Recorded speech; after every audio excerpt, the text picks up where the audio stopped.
क्या बड़ा संकेत है। अफगानिस्तान ने कह दिया है कि हम इसका मुंह तोड़ जवाब देंगे। मैं आपको आखिर ग्राफिक के जरिए एक बार बताना चाहता हूं कि जो हमला किया गया है वो हमला कहां पर किया गया है। ये बॉर्डर पर हमला किया गया है। ये कौन से इलाके हैं?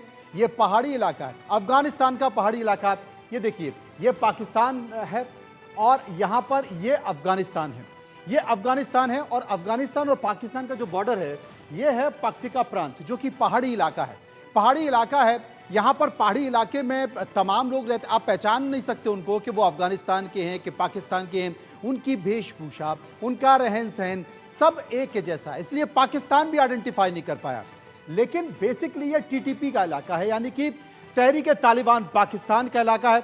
और ये वही तहरीक तालिबान पाकिस्तान है। आपको याद होगा कि पाकिस्तान के आर्मी स्कूल में जो हमला किया गया था, पाकिस्तान के आर्मी स्कूल में जो हमला किया गया था, उस आर्मी स्कूल में 150 से ज्यादा बच्चे मारे गए थे।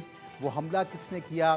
तहरीक तालिबान पाकिस्तान ने वो हमला किया। और उनका गढ़ कौन सा है? उनका ये पूरा गढ़ है, इस पूरे गढ़ में है। हालांकि पाकिस्तान की तरफ से कहा जा रहा है, जो संकेत निकल कर आ रहे हैं वो ये कहा जा रहा है कि ये टीटीपी का ट्रेनिंग सेंटर है। आपको बता दें कि 2008 में पाकिस्तान ने इस संगठन को बैन कर दिया और उनका ये मानना है कि ये आतंकी हैं और ये पाकिस्तान में लगातार आतंकवादी घटनाएं कर रहे हैं, आतंकवादी घटनाओं को अंजाम दे रहे हैं।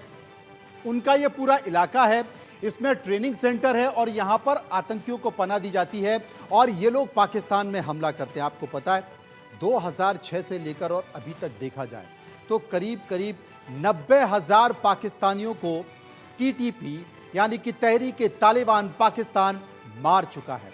और तो और मैंने इतना बड़ा उदाहरण आपको दे दिया कि ये वो संगठन है जिसने जिम्मेदारी ली थी, तहरीक तालिबान ने जिम्मेदारी ली पाकिस्तान ने, कि जो आर्मी स्कूल पर हमला किया गया था, 150 से ज्यादा बच्चे मारे गए थे, वो भी इसी संगठन के ऊपर आरोप लगाया जाता है। लेकिन इसका कनेक्शन किससे है? सीधे तालिबान से इसका कनेक्शन है। और तालिबान से कनेक्शन होने के कारण ये जो पूरा इलाका है, यहां पाकिस्तान से सीधे मिसाइल गई और मिसाइल यहां पर एयर स्ट्राइक की गई, यहां पर हमला किया गया। अब तक जो जानकारी हमें मिल गई, 46 लोग इसमें मारे गए हैं और 46 लोगों की मौत हो गई और ज्यादातर जो मौतें हुई हैं वो महिलाएं और बच्चे शामिल हैं।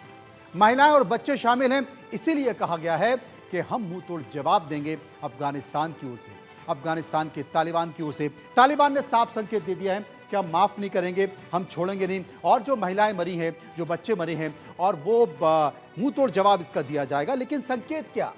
आखिर ये क्या है? ये वो संगठन है जिसे पाकिस्तान ने पाला। पाकिस्तान ने इसलिए पाला कि उसका इस्तेमाल वो भारत के खिलाफ करेगा। लेकिन आज वही तहरीक तालिबान पाकिस्तान में लगातार आतंक बरपाए हुए, और पाकिस्तान बार बार ये कहता है कि साहब ये हमले कर रहा है, हमारे यहाँ जितनी भी आतंकवादी घटनाएं हुई हैं वो तहरीक तालिबान ने की हैं, उसके पीछे अफगानिस्तान खड़ा हुआ है और हम इसलिए हमला कर रहे हैं। आपको बता दें कि अब तक 90,000 पाकिस्तानियों को मार चुका है तहरीक तालिबान। अब सवाल क्या है? देश का सवाल, पाकिस्तान ने अफगानिस्तान पर हवाई हमला क्यों किया?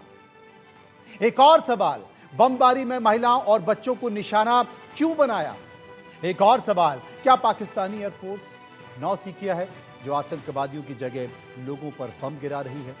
एक और सवाल, क्या अफगानिस्तान पर एयर स्ट्राइक बहाना है, फर्जी सैन्य ताकत दिखाना है? आतंकी मुल्क पाकिस्तान किस मुंह से आतंक पर एक्शन की बात कर रहा है? पाकिस्तान के इस हमले पर अफगानिस्तान की जवाबी कार्रवाई आखिर क्या होगी? ये तमाम सारे सवाल जो लोगों के जहन में घूम रहे हैं, इस पर हम विस्तार से चर्चा करेंगे। मेजर जनरल रिटायर्ड जेके बंसल डिफेंस एक्सपर्ट हैं, संजीव श्रीवास्तव विदेशी मामलों के जानकार, एयर वाइस मार्शल रिटायर्ड पीके श्रीवास्तव डिफेंस एक्सपर्ट हमारे साथ होंगे, और मजहर तुफैल वरिष्ठ पत्रकार पाकिस्तान हमारे साथ होंगे। सबसे पहले पाकिस्तान के पास ही चलते हैं। मजहर तुफैल साहब, मैं आपसे जानना चाहता हूं, पाकिस्तान ने कहा है हाँ साहब एयर स्ट्राइक कर दी, लेकिन अफगानिस्तान की तरफ से तालिबान कह रहा है कि ज्यादातर हमारे महिलाएं और बच्चे मारे गए, हम इसका मुंहतोड़ जवाब देंगे। पाकिस्तान भी कह रहा है कि हम एक और करेंगे, हम मानेंगे नहीं। इसके पीछे की बारीक लकीर है, उसके कुछ संकेत हैं, वो संकेत क्या है? जी, बड़ी मेहरबानी। आपने जो बात की है उसमें काफी पॉइंट्स आपके बिल्कुल दुरुस्त हैं, जिसमें कि पाकिस्तान के जो आम शहरी और पाकिस्तान के सिक्योरिटी फोर्सेस के लोगों की शहादत हुई है, हलाकत हुई है। और ये टीटीपी का जिस इलाके का आपने बात की है, ये इलाका है पक्तिया का। और आपको याद होगा कि 9/11 के बाद जब अमेरिकन और नेटो फोर्सेस ने अफगानिस्तान के अंदर आकर स्ट्राइक करना शुरू की और वहां आकर तालिबानाइजेशन और टीटीपी के खात्मे के लिए कार्रवाइयां शुरू की, तो उस दौर में जनरल मुशर्रफ थे और उधर उस जमाने में ट्राइपॉड कमीशन एक बना था, जिसमें ये तय किया गया था कि इंफॉर्मेशन शेयरिंग की जाएगी पाकिस्तान और अफगानिस्तान और नेटो फोर्सेस के दरमियान। उस वक्त भी अमेरिकन को और नेटो फोर्सेस को सबसे ज्यादा जो दबाव का सामना था और जो मुजाहमत का सामना था, वो इसी इलाके से था जहां पर ये एयर स्ट्राइक की गई है जी। ये टीटीपी का मुकम्मल तौर पर गढ़ है और यहाँ पर उनके तरबियत याफ्ता जो टेररिस्ट हैं वो यहाँ पर पनाहगज़ीन होते हैं। और ये ओपनली यहाँ पर इस एरिया में, क्योंकि मैं मुतअद्दिद बार अफगान वार कवर करने के लिए उस जमाने में इस एरिया में जा चुका हूँ पाकिस्तानी मीडिया के हमरा, तो इस एरिया को फिजिकली जो है जोग्राफी तौर पर बहुत अच्छी तरह मैंने देखा हुआ है। वहां पर पाकिस्तान ने this is not first time air strike किया। जनरल राहिल शरीफ के दौर में भी जब पाकिस्तान के अंदर लाहौर में डीआईजी कैप्टन मुबीन को एक खुदकश सुसाइड अटैक में शहीद कर दिया गया था, तो उसके रूट्स पूरी तौर पर जो मिले थे वो भी पक्तिया से मिले थे। और उस जमाने में जनरल राहिल शरीफ के दौर में फिर पाकिस्तान अफगानिस्तान बॉर्डर बंद रहा, 37 रोज तक बंद रहा बॉर्डर। और मियां नवाज शरीफ की हुकूमत थी और सरताज अजीज उस जमाने में पाकिस्तान के वजीर खारजा हुआ करते थे और उस वक्त उन्होंने जाकर अफगानिस्तान की उस वक्त की क्यादत को ये बावर कराया और तमाम इंफॉर्मेशन दी, मगर वो अफगानिस्तान की हुकूमत उस वक्त भी इनके खिलाफ की मौसर कार्रवाई नहीं कर सकी। और उस वक्त फिर राहिल शरीफ के दौर में यहाँ पर एयर स्ट्राइक की गई थी। This is the first time और अभी ये दूसरी टाइम हुआ है। ये दूसरी स्ट्राइक हुई है, ये दूसरी स्ट्राइक हुई है। श्रीवास्तव साहब मेरे साथ मौजूद है, पीके श्रीवास्तव। अभी बात सुन ले भी। पाकिस्तान का डेलीगेशन जो 1 साल के बाद दोबारा अफगानिस्तान गया और उन्होंने अफगानिस्तान के तालिबान की जो लीडरशिप थी उनके साथ, वजीर दाखिला के साथ मुलाकात की है सादिक खान के सरबराही में, उन्हें तमाम सूरत हाल से आगाह कर दिया गया था। और इससे बेहतर भी पाकिस्तान के अंदर जो अफगानिस्तान के सफारतकार मौजूद हैं, उन्हें भी पाकिस्तान ने डिप्लोमेटिक चैनल के जरिए बता दिया था कि अफगानिस्तान के अंदर से ये दरअंदाजी हो रही है, कार्रवाइयां हो रही हैं, जिसमें कि रिसेंटली पाकिस्तान के आम शहरियों को भी निशाना बनाया गया और उनके गले काटे गए और नहते लोगों को मारा गया। पाकिस्तान अपनी सरजमीन को, अपनी अवाम की हिफाजत के लिए, और ये किसी भी मुल्क को यह हक हासिल होता है कि जब इस तरह की दरअंदाजी हो रहा, अफगानिस्तान के अंदर तालिबान की जो हुकूमत है वो मुकम्मल तौर पर नाकाम हो चुकी हुई है तालिबान और वहां पर टेररिज्म को रोकने के लिए। चलिए, आप कह रहे हैं कि तालिबान की जो हुकूमत है वो मुकम्मल तौर पर नाकाम हो चुकी है, लेकिन पीके श्रीवास्तव साहब रुकिए, पीके श्रीवास्तव साहब मैं आपसे जानना चाहता हूं, यहाँ पर दिन में तो बात होती है पाकिस्तान से और रात में हमला कर दिया जाता है। हमला बच्चों पर किया जाता है, महिलाओं पर किया जाता है, और जैसा कि तुफैल साहब कह रहे हैं कि अभी पाकिस्तान से डेलीगेशन गया था, वो डेलीगेशन ने साफ तौर पर अफगानिस्तान को बता दिया था कि साहब यहाँ पर आतंकवादी और आपकी सरजमी का इस्तेमाल पाकिस्तान के खिलाफ हो रहा है, इसलिए एयर स्ट्राइक कर दी गई। लेकिन ये तो बड़ी अजीब सी बात है, जो खुद आतंकवादी पालता है, जो खुद आतंकवादी संगठनों को पनाह देता है, जो अपनी सरजमी का इस्तेमाल आतंकवादियों के लिए, भारत के लिए करता रहा है, वो इस तरह की बातें कर रहा है। बिल्कुल सही कहा आपने। ये पाकिस्तान के लिए और वहाँ की जो डीप स्टेट है उसके लिए भी इंट्रोस्पेक्शन का मौका है। समझने की जरूरत है कि अगर आप आतंकवाद को सरपरस्ती करेंगे तो it will bite you back, हमेशा आपको चोट पहुंचाएगा। अब जहां तक इस हमले का सवाल है, अगर इस हमले की आप ये कहते हैं कि हमला जायज है, तो फिर ये भी मानना पड़ेगा कि बालाकोट स्ट्राइक जो थी, एयर स्ट्राइक थी, वो भी जायज थी। बिल्कुल, उसके बारे में आपके ख्यालात सेम क्यों नहीं है? वही होना चाहिए। लेकिन अब बात उठती है कि ये हमला जो किया गया है, क्या उसके लिए आपके पास इंटेलिजेंस थी? इसमें इतने सिविलियंस की कैजुअलिटी क्यों हुई? अगर इतनी सिविलियंस की कैजुअलिटी हुई है तो इस हमले के पीछे क्या सिर्फ ये दिखाने का था कि अगर आप मिलिट्री स्कूल पर या ऐसा कोई हमला करेंगे तो हम घर में घुस के मारेंगे? ये इस हमले में अपने ही सिटीजन इनके हताहत हुए हैं। तो सोचने की बात यह है कि इस हमले की जरूरत क्यों पड़ी? क्योंकि आपने उसको पाला, बड़ा पोसा, बड़ा किया और अब वो आतंकवाद आपको बाइट बैक कर रहा है। तो बहुत इस वक्त ये मौका है कि आप बजाय मिलिट्री पावर को प्रोजेक्ट करने के आप इंट्रोस्पेक्शन करें और आसपास खासतौर से भारत के साथ ऐसे मेलजोल बढ़ाएं कि इस जो आतंकवाद है आपकी सॉइल से जो इमिनेट करता है उसको कैसे खत्म किया जाए, उसको कैसे खत्म किया जाए, ये सबसे बड़ा सवाल है। जेके बंसल साहब मेरे साथ मौजूद हैं। जेके बंसल साहब, जिस तरह की तस्वीरें दिखाई दे रही हैं, तमाम लोगों को बताया जा रहा है कि जब जो आम लोग हैं, जो बच्चे हैं, महिलाएं, वो इसमें हताहत हो गए हैं। लेकिन अगर देखा जाए तो पाकिस्तान ने तो भारत को एक मौका दे दिया है, यानी कि अब जहां भी आइडेंटिफाई हो जाएं। हालांकि श्रीवास्तव साहब बता रहे थे कि क्या आपने आइडेंटिफाई किया, आपके पास इंटेलिजेंस था, कोई ऐसी रिपोर्ट थी, आप लगातार चेतावनी दे रहे थे क्या? ऐसा कुछ नहीं था। लेकिन भारत तो लगातार चेतावनी दे रहा है। भारत तो यह कह रहा है कि हाँ साहब देखिए यहां पर आतंकवादी के कैंप हैं, ये उनकी तस्वीरें हैं, ये सबूत हैं, और आपके इन इलाकों का इस्तेमाल भारत के खिलाफ हो रहा है। तमाम कश्मीर में, घाटी में जो आतंकवादी पकड़े जा रहे हैं वो सरहद पार से आ रहे हैं। तो भारत को मौका दे दिया, यानी कि पाकिस्तान ने यह कह के कि साहब जो तालिबान के कैंप हैं, टीटीपी के कैंप हैं, वहां पर आतंकवादी, इसलिए हमने एयर स्ट्राइक कर दी। अब तो भारत फिर कभी भी एयर स्ट्राइक कर सकता है। भारत को सूचना मिले, वो सबूत इकट्ठा करे और एयर स्ट्राइक कर दे। पाकिस्तान कुछ नहीं कह सकता। बिल्कुल ठीक कहा आपने। जब हमने एयर स्ट्राइक किया था भारत ने, तो उस समय प्रॉपरली जो इनके टेररिस्ट कैंप थे उनके ऊपर अटैक हुआ था। और भारत अभी भी बार बार वार्निंग दे रहा है कि उधर जो टेररिज्म चल रही है उसको बंद करो, नहीं तो अटैक करेंगे। तो अटैक करने पे अभी पाकिस्तान जो हाहुल्ला मचाया था और आगे उसको मचाने का कोई अधिकार नहीं है। इंटरनेशनल बिरादरी भी इस बात को देख रही है कि पाकिस्तान जो उसको क्या करता है, दूसरे के लिए उसके क्या मापदंड है और अपने लिए क्या मापदंड। बार बार जो बात याद आती है हिलेरी क्लिंटन की, जिसने कहा था पाकिस्तान को कि ये जो तुम सांप अपने आंगन में पाल रहे हो, ये मत सोचिए कि आपको पड़ोसी को काटेंगे, आपको नहीं काटेंगे, आपको जरूर काटेंगे। तो ये उनको ही काट रहे हैं। जैसे आपने भी कहा कि जो तहरीक तालिबान पाकिस्तान है उसको पाल पोस करके बड़ा किया है पाकिस्तान ने, और ये तालिबान का राज्य इन्होंने स्थापित किया है वहां पे। जब इमरान खान और ये तब चाहते थे, या पाकिस्तान ये चाहता था, ये समझता था कि ये उनके हाथी कट्टी होगा और वो इस तरह की करते रहेंगे। लेकिन सबसे बड़ी दुख की बात तो ये है कि फिर भी जो टीटीपी के अभी कुछ दिन पहले जो आर्मी के सोल्जर्स को 16 को मारा, पाकिस्तान को आर्मी के ऊपर अटैक किया, उन्होंने सिविलियन के ऊपर फिर भी नहीं किया। जबकि उसके बदले में जो पाकिस्तान है वो ख्वातीन और बच्चों 46 लोगों को मार दिया, जिससे शर्म की और इससे बात क्या होगी पाकिस्तान के ऊपर में। तो इस बात के लिए क्रिमिनल अटैक का जो ये काम किया है, या जो इंटरनेशनल कोर्ट ऑफ जस्टिस पे केस चलना चाहिए कि इस तरह से निर्दोष बच्चों को और ख्वातीनों को मारा जा रहा है, तो ये बिल्कुल एकदम जो है गलत है। और जो ड्यूरेंट लाइन की वजह से कुछ काफी ये चलता रहता है, तहरीक तालिबान पाकिस्तान कहता है कि हम तो ड्यूरेंट लाइन को मानते नहीं है। तो वो झगड़ा जो है इन्होंने फेंसिंग करने की कोशिश की, तो सब कुछ अपना क्रिएट किया हुआ है। और आपने बिल्कुल सही कहा कि अगर इनको टेररिज्म खत्म करनी है तो सबको साथ इंटरनेशनल कम्युनिटी खास करके भारत के साथ मिलकर चलना पड़ेगा।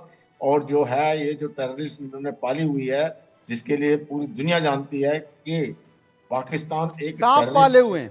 आपने ठीक कहा कि सांप पाले हुए हैं और वो अब अजगर बन चुके हैं और वो पाकिस्तान को निगलने की कोशिश कर रहे हैं। और पाकिस्तान अब अपनी जान बचाना चाहता है, वो कार्रवाई कर रहा है, वो दुहाई दे रहा है, अंतर्राष्ट्रीय मंचों पर भी दुहाई दे रहा है। क्योंकि अफगानिस्तान की तरफ से कहा गया है कि साहब ये अंतर्राष्ट्रीय जो नियम है उसका उल्लंघन है, ऐसा पाकिस्तान को नहीं करना चाहिए। पाकिस्तान कह रहा है कि साहब अफगानिस्तान की जो इलाका है जिसका मैं जिक्र कर रहा था, उस इलाके पर टीटीपी के कैंप हैं, वो ट्रेनिंग सेंटर हैं, हमारे सैनिकों पर हमला कर रहे हैं, हमारे लोगों को मार रहे हैं, पाकिस्तान पे आकर आतंकवादी हमले कर रहे हैं। अगर कूटनीति से देखा जाए तो संजीव श्रीवास्तव साहब, ओसामा बिन लादेन कहां पाया गया? अमेरिका के पास सबूत हैं, वो पाकिस्तान की ज़मीन पर पाया गया। उतना बड़ा 9/11 हमला करने के बाद वो पाकिस्तान की ज़मीन पर वहां पर मेहमान बनकर मेहमान नवाजी कर रहा था।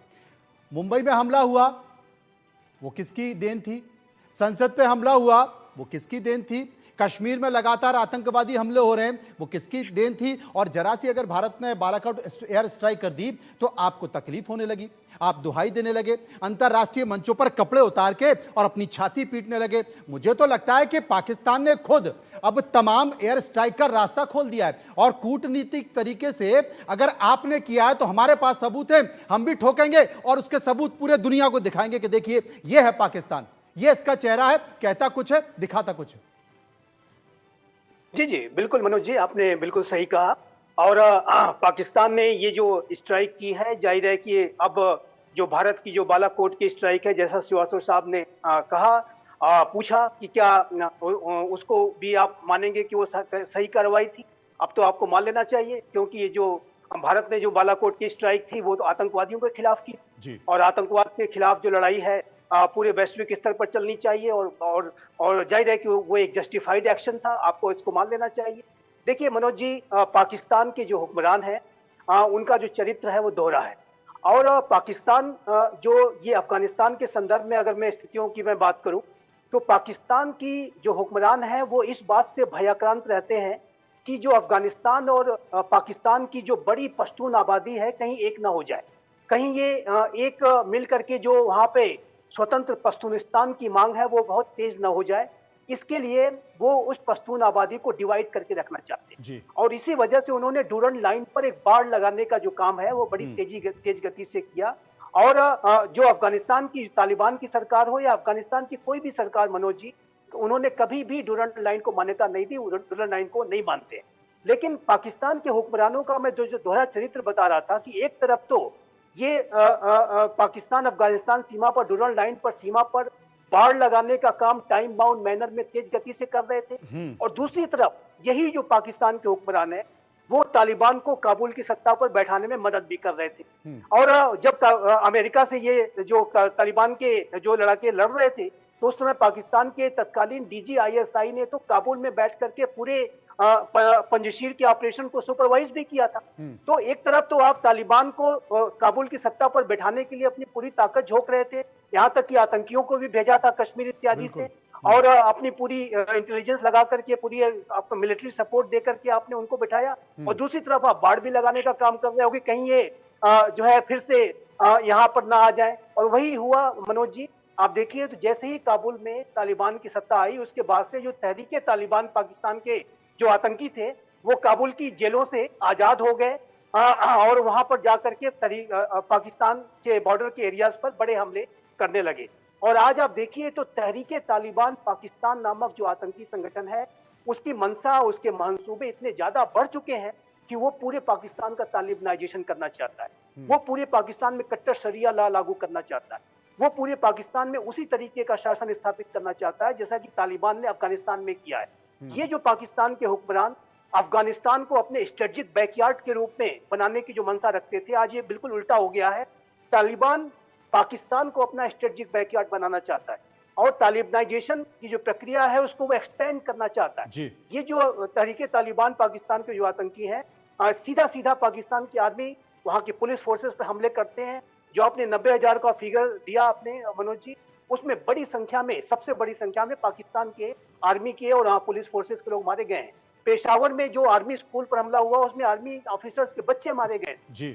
मलाला यूसुफजाई जैसी जो एक प्रगतिशील विचारों रखने वाली जो महिला थी उनके ऊपर भी तहरीके तालिबान पाकिस्तान ने हमला किया था और आज तहरीके तालिबान पाकिस्तान पूरे पाकिस्तान में अपने जो दबदबे को बढ़ाने की कोशिश कर रहा है और वो पाकिस्तान की जो भी वहां पे एग्जिस्टिंग सिस्टम है उसको वो उखाड़ करके फेंक देना चाहता है और वहां पर बिल्कुल फेंक देना चाहता है। मैं तुफैल साहब मेरे साथ मौजूद है। तुफैल साहब, एक शब्द है वो है इंट्रोस्पेक्शन, यानी कि आत्ममंथन। कभी आत्मग्लानि होती है पाकिस्तान को, कभी वो सोचने की कोशिश करता है कि मैंने भारत को परेशान करने के लिए, भारत में इस तरह की घटनाएं करने के लिए तमाम संगठनों को पाना, उनको रसद दी, उनको पाला, उनको बड़ा किया और आज वही तालिबान अब हमें आंखें दिखा रहा, हमारे लिए खतरा हो गया। आत्ममंथन होता है, तकलीफ होती है।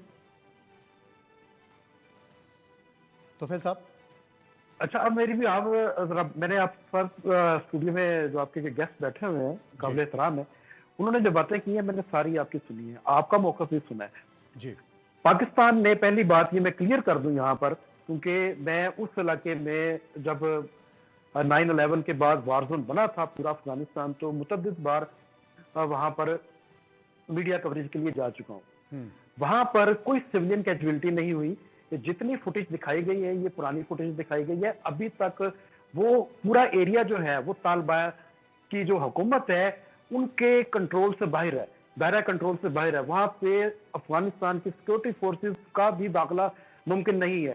पूरे का पूरा वो TTP के पास है और वो एक टेररिस्ट एरिया है। वहां पर उनकी फैमिलीज या फीमेल या बच्चे बिल्कुल नहीं थे, सिर्फ टेररिस्ट थे और उनकी तरबियत हो रही थी। और इस बात को माजी में भी अफगानिस्तान की जो लीडरशिप है उन्होंने तो फैल तस्लीम साहब, किया। मेरा सवाल पहला ये ये था, था कि मैं नहीं, उस आप पाकिस्तान की देखें, बात कर रहा हूं मैंने- जो पाकिस्तान आतंकवादियों को पालता है, आतंकवादी संगठनों को रसद देता है। आज वही आतंकवादी देखिए, संगठन, वही संगठन पाकिस्तान के लिए जानलेवा हो गए। क्या आत्मचिंतन करते हैं, इंट्रोस्पेक्शन होता है? आपको लगता है कि पाकिस्तान की जो नीति थी वो अब- गलत थी? ये वही इल्जाम आप लगा रहे हैं पाकिस्तान के ऊपर जो ऑक्युपाइड कश्मीर के अंदर कश्मीरी लीडरशिप भारतीय फोर्सेस के ऊपर या भारतीय जनता सरकार के ऊपर लगाती है। इसका हकीकत के साथ कोई ताल्लुक नहीं है। हर मुल्क को अपने अंदरूनी मामलात को जो उन्होंने करने हैं सिक्योरिटी के हवाले से तोफैल साहब, पाकिस्तान कश्मीर में चुनाव हुए, कश्मीर में लोगों ने वोट दिया, कश्मीर में सरकार बन गई, जिसे वोट दिया वो मुख्यमंत्री बन गया। इसमें किसी ने क्या कहा? किसी ने दखल दिया, किसी ने तख्ता पलट किया, किसी ने सरकार गिराई, नहीं गिराई। लेकिन आपके यहाँ लोकतांत्रिक तरीके से चुनाव नहीं होते हैं। आप इस बात को स्वीकार करिए। थोड़ा सा एथिक्स का मुजाहरा करें। जब आप बात कर रहे थे तो मैंने आपकी बात नहीं काटी, मैंने आपकी बात मुकम्मल तौर पर सुनी है। अब आपका ये फर्ज बनता है मेरी बात मुकम्मल तौर पर सुने, उसके बाद इसे पॉइंट आउट कीजिएगा जी।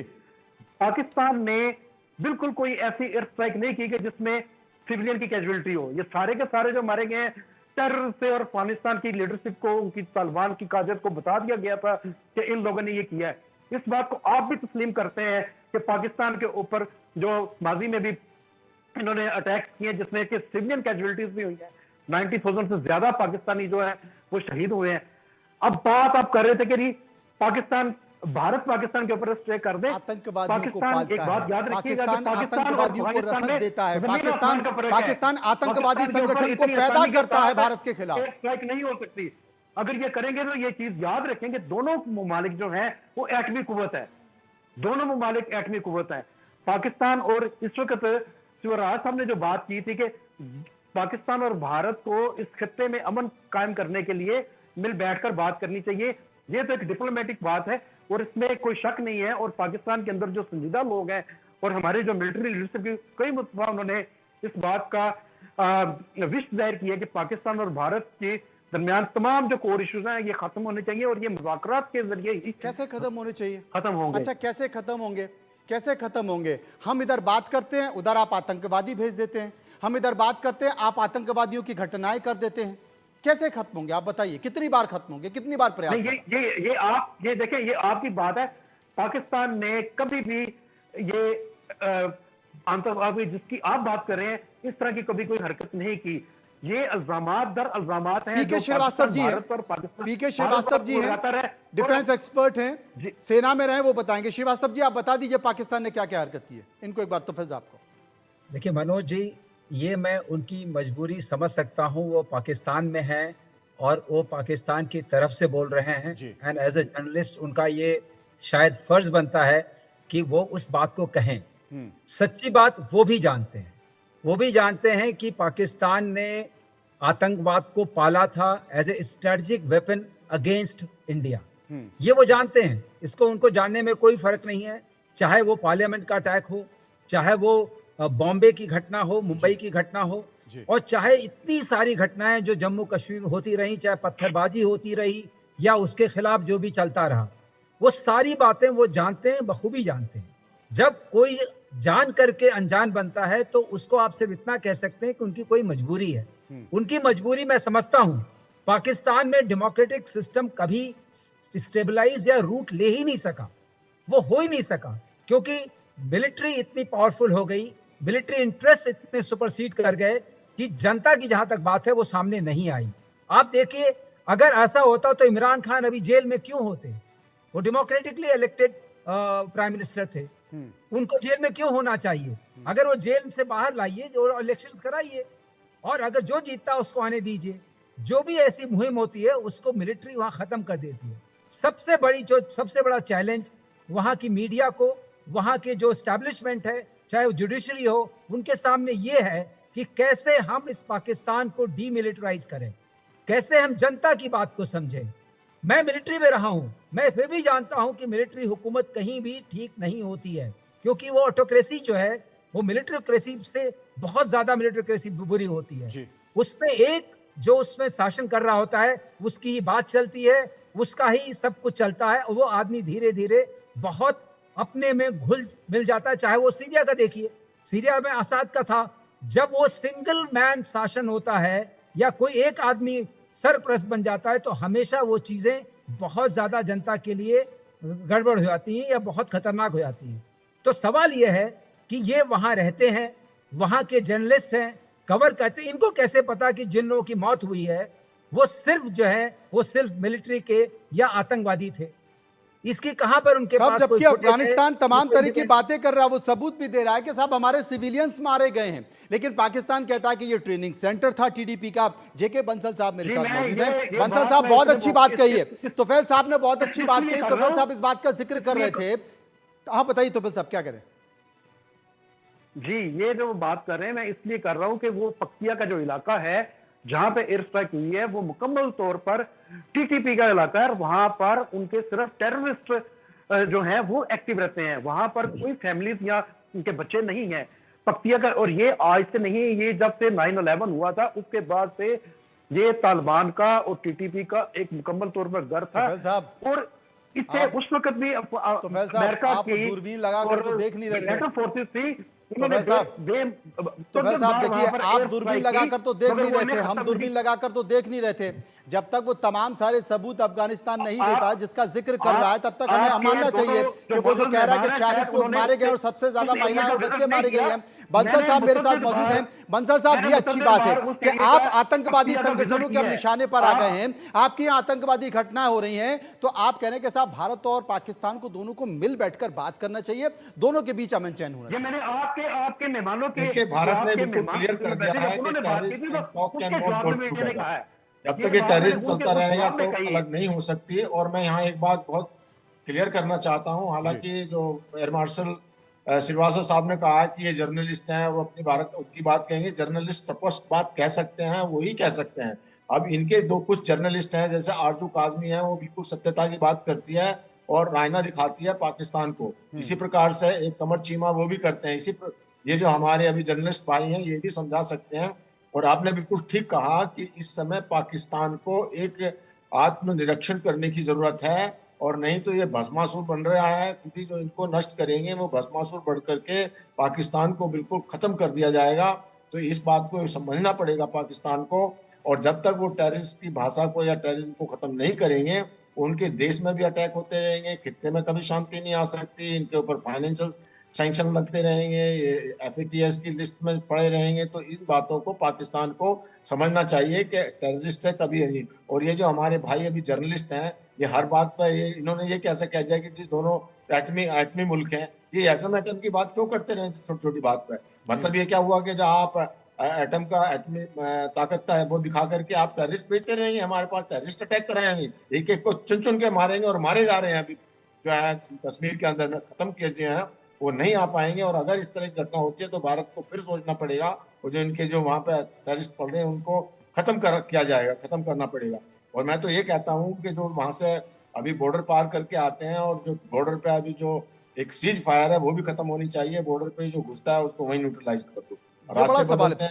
संजीव श्रीवास्तव जी मेरे साथ मौजूद है। संजीव साहब, बात जो चल रही है कि साहब टीडीपी कहता है कि हम तो शरिया लागू करेंगे, और ये जो इलाका है अफगानिस्तान का इलाका, पाकिस्तान का इलाका, इस पूरे खैबर पख्तूनख्वा इलाके में आप आइडेंटिफाई नहीं कर सकते कि कौन क्या है। सबकी वेशभूषा एक जैसी है, सबकी बातचीत एक जैसी है, सबका रहन सहन एक जैसा है। आप पाकिस्तान आइडेंटिफाई करें तो कैसे करें? आप टीडीपी को कैसे आइडेंटिफाई करेंगे? और वो सीधा एकदम घोषणा करके और चैलेंज करके तो हमला करते नहीं है। अब वो क्या करेंगे? जैसे उन्होंने कहा कि हम बर्दाश्त नहीं करेंगे, तालिबान ने कह दिया कि हम इसका मुंह तोड़ जवाब करेंगे। वो अचानक से जाएंगे और पाकिस्तान की 4 गाड़ियों को उड़ा देंगे, आर्मी की 4 गाड़ियों को उड़ा देंगे, या आर्मी का जो भी एस्टैब्लिशमेंट है उस पर हमला कर देंगे। ये इस तरह के संकेत देते रहते हो, तो पाकिस्तान भी आइडेंटिफाई नहीं कर पाया। हाँ, उसने कोई एक सेंटर चिन्हित किया, सेंटर पर एयर स्ट्राइक कर दी।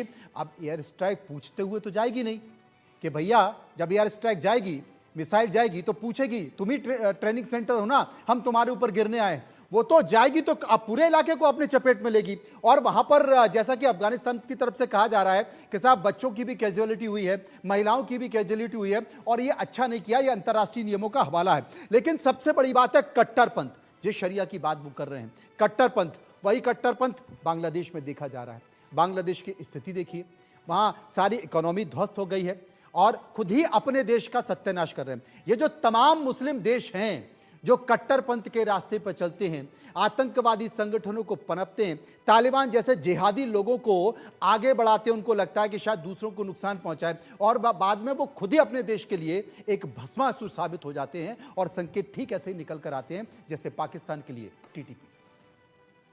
जी बिल्कुल, ये पाकिस्तान ने ये जो भस्मासुर पाल रखे थे, ये बहुत ही बड़े दैत्य बन चुके हैं। ये पाकिस्तान को जला रहे हैं, पाकिस्तान को अंदर से खोखला कर रहे हैं, कमजोर कर रहे हैं। और जाहिर है कि ये जो जहरीले अजगर हैं, जो दैत्याकार, ये जो भस्मासुर हैं, ये पाकिस्तान के अस्तित्व के लिए खतरा बनते जा रहे हैं। और जैसा कि मैंने कहा कि तहरीके तालिबान पाकिस्तान अति महत्वाकांक्षी हो चुका है। ये पाकिस्तान पर शासन करना चाहता है, पाकिस्तान के कट्टरपंथियों के साथ ये हाथ मिलाता है और वहाँ की जो आर्मी, आईएसआई और पुलिस फोर्सेस पर सीधा सीधा हमले करता है। और जाहिर है कि अब डूरन लाइन को लेकर के और ये जो एयर स्ट्राइक पाकिस्तान ने की है उसको लेकर के अब तालिबान की सरकार से भी सीधा सीधा उनका विवाद होगा, क्योंकि इस बात की प्रबल संभावना है कि तालिबान की सरकार इस एयर स्ट्राइक को रिस्पॉन्ड करेगी। और एक तरफ तो तालिबान की सरकार का रिस्पॉन्स होगा और दूसरा जो है तहरीके तालिबान पाकिस्तान में आने वाले दिनों में कुछ बड़े हमले कर सकता है, इस बात की प्रबल संभावना है। और ये हमले तहरीके तालिबान पाकिस्तान पहले भी करता रहा है। तो ये पाकिस्तान के लिए निसंदेह, मैं कहूंगा, तुफैल साहब से भी कहूंगा कि आत्मचिंतन का समय है। अभी भी समझ जाइए, अभी भी जो बर्बादी आपकी हो चुकी है उसको आप रोक सकते हैं। और उसको अगर रोकना चाहते हैं आप, तो सबसे पहले आतंकियों को पनाह देना बंद कीजिए। अपने आतंकवाद को जो सपोर्ट करने का जो स्टेट स्पॉन्सर्ड आपने पूरा मैकेनिज्म बना रखा है पाकिस्तान के हुक्मरानों ने, उसको उन्हें समाप्त करना पड़ेगा। जब तक पाकिस्तान में आतंकवाद को इंस्ट्रूमेंट ऑफ स्टेट पॉलिसी के तौर पर और आतंकियों को स्ट्रेटेजिक असेट के रूप में जब तक पाकिस्तान इस्तेमाल करना बंद नहीं करेगा, तब तक ये पाकिस्तान के अंदर की स्थितियां नहीं सुधर सकती। और जाहिर है कि भारत से तो संबंध बिल्कुल सुधरने और बातचीत का भी प्रश्न नहीं है, क्योंकि भारत की शर्त बहुत स्पष्ट है कि जब तक आप आतंकवाद नहीं त्यागेंगे, इरिवर्सिबल, वेरीफाइबल, क्रेडिबल स्टेप लेकर के आतंकवाद के खिलाफ नहीं दिखाएंगे, तब तक ये नया भारत आपसे बात भी नहीं करेगा। तुफैल साहब, तुफैल एक बात मैं और भी कहना चाहता हूँ मनोज जी। तुफैल साहब ने जो एटम बम इत्यादि का जिक्र किया, ये जो एटॉमिक ब्लैकमेल है, आप अब नहीं कर सकते, इस नए भारत के साथ नहीं कर सकते। ये जो भारत है, नया भारत है, यदि भारत के टेरिटरी पर कोई हमला होता है तो भारत के पास भी हमारे जो, जैसे कि हमारे प्राइम मिनिस्टर श्री नरेंद्र मोदी ने कहा कि हमारे पास जो एटॉमिक वेपन्स हैं वो दिवाली के लिए नहीं है और उसका भी इस्तेमाल करना हम जानते हैं। और ये आप जानते हैं कि एटॉमिक वेपन्स का क्या आशय होता है, क्या मतलब होता है, इसको मुझे बताने की आवश्यकता नहीं है। इसलिए एटॉमिक ब्लैकमेल का तो आप जिक्र मत कीजिएगा। यदि आपको अपनी स्थिति सुधारनी है तो आपको आतंकवाद बंद करना पड़ेगा। यदि आप ऐसा कर पाते हैं तो भारत के साथ भी आपके संबंध अच्छे होंगे और आपकी अपनी स्थिति भी बेहतर होगी। जी तुफैल साहब, मैं आपसे ये पूछना चाहता हूं कि तमाम वो इलाके जो कश्मीर से लगे हुए हैं, जो पंजाब से लगे हुए हैं, वहां पर आईएसआई क्यों आतंकवादी इस तरह के कैंप चलाती है? ये तो आप भी मानते हैं, आप तो पत्रकार रहे हैं, पाकिस्तान की सारी चीजें, सारी जानकारी आपके पास रहती है। आप मानते हैं कि वहां पर आतंकी कैंप चलते हैं कि नहीं चलते? मुझे एक जवाब दे दीजिए। ये आपका बुनियादी सवाल ही गलत है। पाकिस्तान की कोई इंटेलिजेंस एजेंसी जो है, आईएस समेत, वो किसी बॉर्डर एरिया पे या पाकिस्तान के अंदर किसी भी तौर पर किसी टेरर को पनाह नहीं देती। सबसे ज्यादा पाकिस्तान की इंटेलिजेंस अदारे, पाकिस्तान के सिक्योरिटी फोर्सेस हमेशा से इन दहशतगर्दों का निशाना बने हैं। ये कैसे, हाउ इज पॉसिबल कि जो लोग खुद उसका दहशतगर्दी का निशाना बन रहे हैं वो इन्हें पाले? ये सवाल ही नहीं पैदा होता। ये आपका बुनियादी सवाल ही गलत है। अच्छा, मेरा बुनियादी सवाल गलत है? श्रीवास्तव जी, पीके श्रीवास्तव मेरे साथ मौजूद हैं। पीके श्रीवास्तव जी, क्या मेरा बुनियादी सवाल गलत है कि कश्मीर घाटी से लगे हुए या पाक ऑक्युपाइड जो कश्मीर है वहां पर, या पाकिस्तान के सरहदी इलाकों से लगे हुए तमाम हथियार गिराना, ड्रग्स गिराना, वहां पर आतंकवादियों को पनाह देना और धीरे धीरे घुसपैठ करना, जैसे जैसे बर्फबारी होती जाती है उसके पहले घुसपैठ करा दी जाती है, क्या ये सही है या नहीं है? क्योंकि तुफैल साहब ने तो मेरे से कहा है कि भाई आपका सवाल ही बुनियादी तौर पर गलत है। एक्चुअली अगर आप मनोज जी मुझसे पूछेंगे जी, तो पाकिस्तान की जो अपनी ताकत दिखाने की और जो मंशा रहती है, उसका आतंकवाद बुनियाद है। क्योंकि 71 की डिफीट के बाद वैसी डिफीट पिछली सेंचुरी में, इस सेंचुरी में कभी हुई नहीं है, पिछले 70 सालों में। तो उस डिफीट के बाद से उनके पास और कोई चारा नहीं रह गया था अपनी ताकत को दिखाने का। तो बुनियाद यह है कि पाकिस्तान को यह समझना पड़ेगा कि यह बुनियाद बहुत खोखली है और बहुत आत्मघातक है। यह आपको जरूर नष्ट करेगी, एक भस्मा की सुर की तरह आपको भस्म कर देगी। जब तक ये ख्याल पाकिस्तान के इस्टेब्लिशमेंट को नहीं होगा, when I say establishment, I also mean media as establishment, I also mean judiciary as establishment. I also mean military as establishment and political establishment. वहां के जन साधारण के अंदर ये भावना जरूर है कि हमारे पास ये नहीं होना चाहिए। और इन सबका जो प्रवर्तक आप बोलते हैं, स्पीयर हेड कौन करता है? आईएसआई। तो आईएसआई इसमें पूरी तरीके से इन्वॉल्व है। आईएसआई ने इसको स्टैब्लिश किया है, नर्चर किया है और ग्रो किया है। अब ये उनके हाथ से निकल गई है। वो क्यों ऐसा हुआ है? क्योंकि जो फंडिंग आती थी, वेस्टर्न फंडिंग आती थी, जिसके लिए अफगानिस्तान एक सहारा था, और अफगानिस्तान के लिए पाकिस्तान की ज्योग्राफिकल लोकेशन जो है वो स्ट्रेटेजिक थी, उस चीज के मद्देनजर बहुत वेस्टर्न सपोर्ट था। उस सपोर्ट को कट होते ही पाकिस्तान ने अपनी कोई शक्ति पैदा नहीं की, कोई अपनी इकोनॉमी को सुधारा नहीं। वो सोचते रहे बाहर से पैसा आता रहेगा और एस्टैब्लिशमेंट चलता रहेगा। ये नहीं हो सकता। हर देश को एक आत्मचिंतन करना पड़ेगा कि जब तक हम अपने पैरों पर नहीं खड़े होंगे, हम अपने आप को शक्तिशाली नहीं बना सकते। और सत्ता में बैठे लोग उसी रसद को, जो बाहर से पैसा आ रहा है, उसी में भ्रष्टाचार कर कर विदेश भेजते रहेंगे, अपने परिवार को, अपने बच्चों को विदेश की सरजमी पर भेजते रहेंगे और पाकिस्तान को लड़ाते रहेंगे, पाकिस्तान को कट्टर हिंदुत्व की तरफ ले जाते रहेंगे और हिंदुस्तान का डर दिखाते रहेंगे। बंसल साहब, कुछ उदाहरण आप भी बता दीजिए कि कैसे सरहद पर पाकिस्तान आतंकवादी पालता है। देखिए, इसमें तो कोई दो राय नहीं है। तो सरहद पे क्या पालते हैं? आईएसआई की जो बात कर रहे हैं, ये बात ये गलत कर रहे हैं। पाकिस्तान ने कभी टेररिस्ट पालती है, ये अपने यहाँ पे भी पाल रहे हैं। बांग्लादेश में भी थोड़ा सा सुन लीजिए, आपके पास भी आ जाऊंगा, थोड़ा सा सुन लीजिए कैसे पाल रहा है। भी सारा कुछ जमात इस्लाम और टेररिस्ट का ही जो है, ये आईएसआई का ही खेल है। और जैसा कि बिल्कुल ठीक कहा एयर मार्शल श्रीवास्तव साहब ने कि जो वहाँ की आर्मी है वो डर दिखा दिखा करके अपना पैरेलल इकोनॉमी चलाती है, अपनी जो है बिजनेस चलाती है। वो कोई प्रोफेशनल आर्मी है ही नहीं, और अपना पैसा इकट्ठा करके आप देखिए, हर एक जितने भी मिलिट्री के वहाँ पे ऑफिसर्स हैं, उनका सबका पैसा बाहर में है। तो ये सब इस तरह की जो उनका एक ये मोडस ऑपरेंडाई है, और आईएसआई इसमें एक मेन रोल अदा करती हैं। और उसी का कारण है कि अभी जो ट्रेनिंग दी जा रही है बांग्लादेश के अंदर में भी, जितने भी ये वहाँ पे टेररिस्ट हैं, उनको जमात इस्लाम और जो आईएसआई, इनके आपस में इतने गहरे संबंध हैं।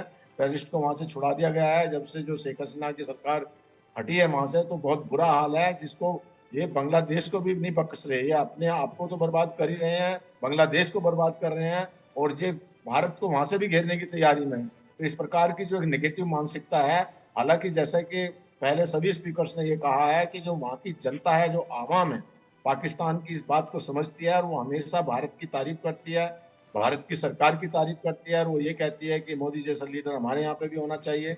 और उनके जो बिजनेसमैन है, वो भी भारत के साथ बिजनेस करना चाहते हैं कि उनसे बिजनेस करने से हमको फायदा है।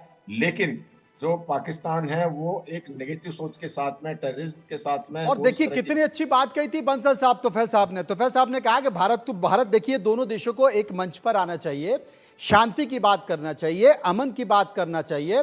और उन्होंने कह दिया कि कोई भी सरहद पर आतंकवादी नहीं पालता। तो संजीव श्रीवास्तव साहब, एक छोटी सी मांग में रखने वाला हूं तुफैल साहब से, देखिए किस तरीके से जवाब आएगा, गौर करिएगा।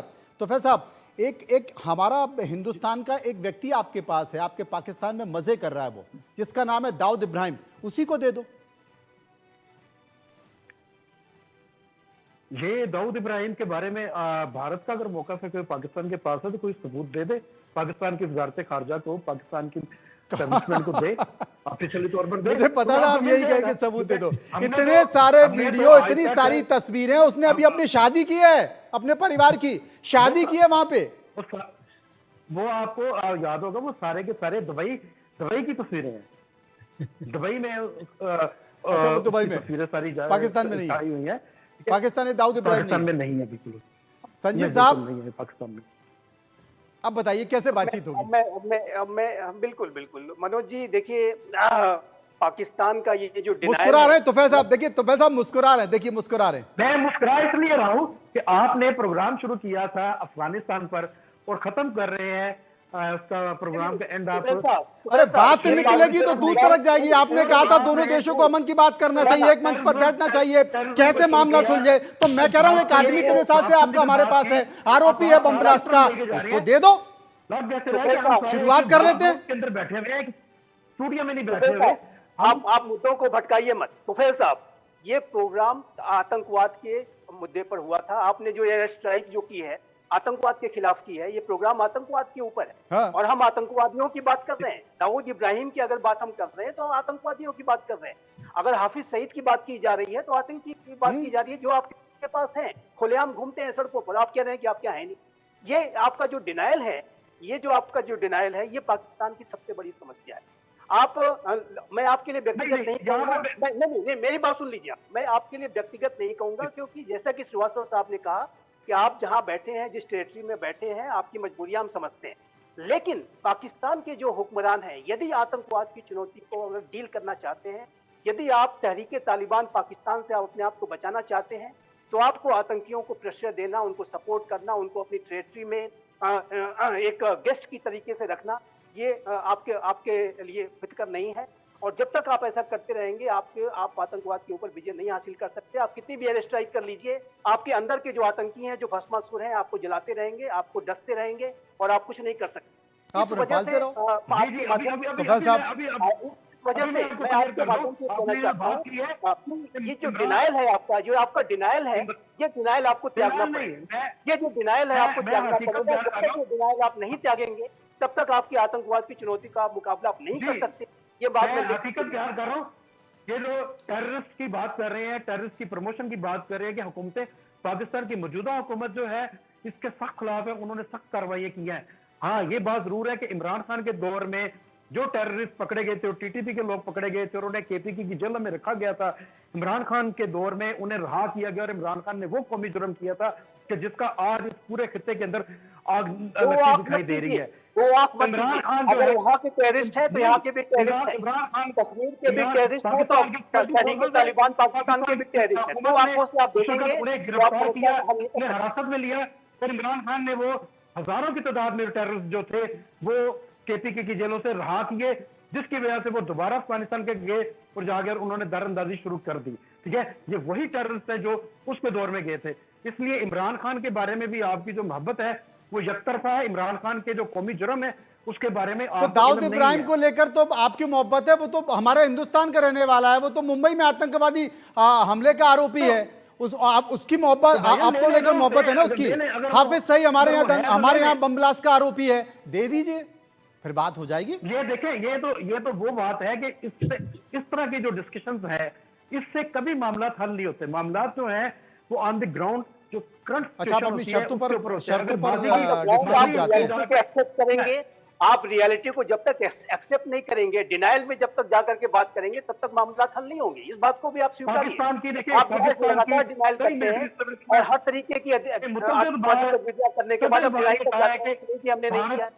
यही आपके मुज़ाकरात होने चाहिए, भारत के साथ ट्रेड होनी चाहिए। आपने ट्रेड की बात की, पाकिस्तान की आवाम की बात की, वो संभव नहीं है जब तक आप आतंकवाद नहीं त्यागेंगे। जब तक आप आतंकवाद नहीं त्यागेंगे ये संभव नहीं हो सकता। दहशतगर्दी के खिलाफ पाकिस्तान जो है वो नंबर 1 कार्रवाई कर रहा है। पूरी दुनिया ने उसकी सपोर्ट की है और पाकिस्तान ने उसके लिए बेतहाशा कुर्बानियां दी है। अपने बड़े सीनियर ऑफिसर जो है उनकी दहशतगर्दी के खिलाफ पाकिस्तान दुनिया में लड़ने वाला नंबर 1 देश है। संजीव श्रीवास्तव साहब, नोबेल पुरस्कार दिलवाइए इनको।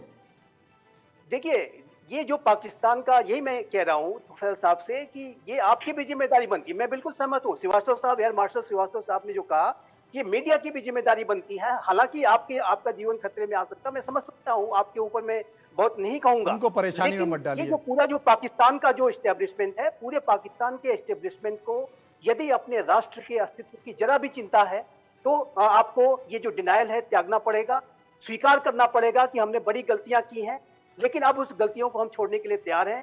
तभी आपकी एयर स्ट्राइक सफल होंगी, तभी आपकी ये आतंकवाद विरोधी कार्रवाइयां सफल होंगी। अफगानिस्तान से आए हुए जो टेररिस्ट हैं वो आपको टेररिस्ट दिखाई देते हैं, लेकिन यहाँ पे जो आपने टेररिस्ट कैंप चला रखे हैं वो आपको पाकिस्तान जो कैंपों में पाल रहा है आतंकवादियों को और हिंदुस्तान भेज देता है और हिंदुस्तान में आतंकवादी घटनाएं करवाता, वो इनको आतंकवादी नहीं दिखाई देते, वो जिहादी दिखाई देते हैं।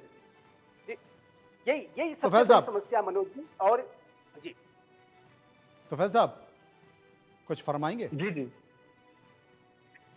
मैं तो इस बारे में बड़ा क्लियर मौका अपना रखा हुआ है कि जो सारी चीजें मैं बड़े पास कोई जवाब ही नहीं है। पाकिस्तान के अंदर जो है इस इशू को, निरुत्तर है। टेररिस्ट का इशू है, उसे कवर कर रहा हूँ। पाकिस्तान के अंदर जितनी भी दहशतगर्दी की कार्रवाइयां हुई हैं, उसमें पाकिस्तान की अवाम ने, पाकिस्तान की सिक्योरिटी फोर्सेस ने सबसे ज्यादा कुर्बानियां दी हैं। अमेरिकन और यूरोपीय यूनियन और नेटो फोर्सेस ने उसे एक्सेप्ट किया है।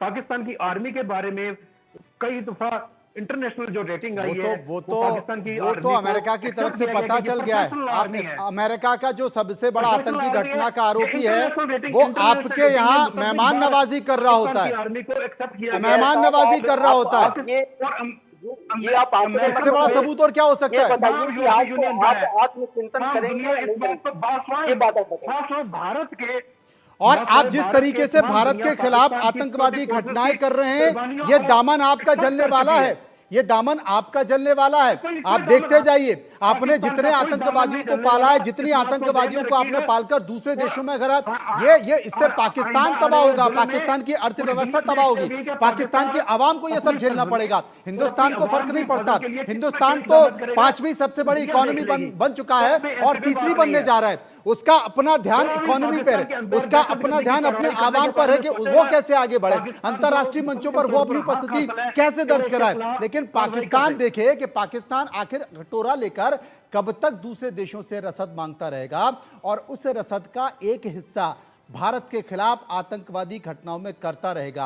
अब उसे बांग्लादेश मिल गया है तो बांग्लादेश के कंधे पर रखकर बंदूक चला रहा है। मुझे लगता है कि बहुत सोचने की जरूरत है, इस घटना के साथ सोचने की जरूरत है। और मुझे लगता है कि थोड़ा चिंता भी कीजिए कि पता नहीं तालिबान टीटीपी जो है वो कौन सी बड़ी घटना करने जा रहा है, क्योंकि चेतावनी तो वो दे चुका है। उसने कहा है कि आपने महिलाओं और बच्चों को मारा, तो मुझे लगता है कि अब बहुत सतर्क रहने की जरूरत है। हम उसके हमलों पर भी चिंता जाहिर करते हैं कि इस तरह की चीजें नहीं होनी चाहिए, चाहे पाकिस्तान से हो रही हो या फिर अफगानिस्तान से हो रही हो, देश के किसी भी हिस्से में हो रही हो। भारत कभी भी आतंकवाद को बर्दाश्त नहीं करता है, वो उसकी पैरवी नहीं करता है। वो हमेशा अमन चैन की बात करता है और वसुधैव कुटुंबकम की बात करता है, और यही हमारा नारा है जो दशकों से चलता है। बहुत बहुत शुक्रिया करेंगे सभी लोगों का जो मेरे साथ इस चर्चा में मौजूद रहे। फिलहाल तमाम बातों के साथ साथ कार्यक्रम के सफर में इतना ही। बाकी खबरों के लिए आप चलते रहिए इंडिया न्यूज़ के साथ। मुझे दीजिए इजाजत, नमस्कार।